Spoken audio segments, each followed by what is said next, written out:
Is it time to change your air filter on your Kawasaki Teryx? Today I'm going to show you how to do that. My name's Kristen and this is Maintenance Matters.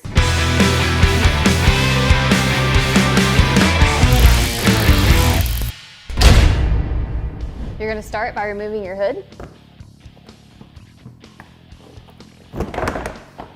Next, we're going to loosen the clips on our airbox lid.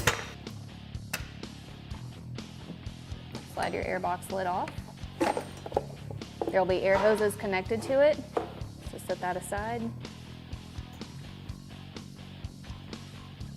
Next, grab your air filter. It's a loose fit, so it should come out pretty easily.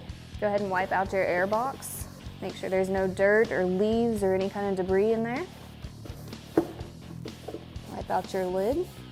Check the seal around the lid, make sure it's intact and in good shape. If not, you can get a new air filter kit with those seals in it from your dealership. Next, we're going to inspect our air filter. You'll be looking for any kind of damaged or wet fins, any kind of dirt, leaves, debris stuck inside of the fins.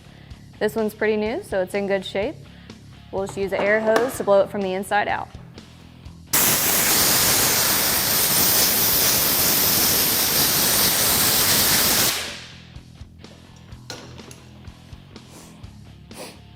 Now you can reinstall your air filter.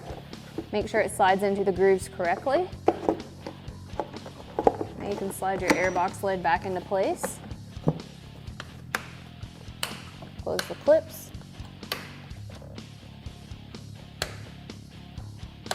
Make sure your air hoses are still intact. Now you can reinstall your hood, and that's how easy it is to change your air filter on the Kawasaki Teryx. Thanks for watching.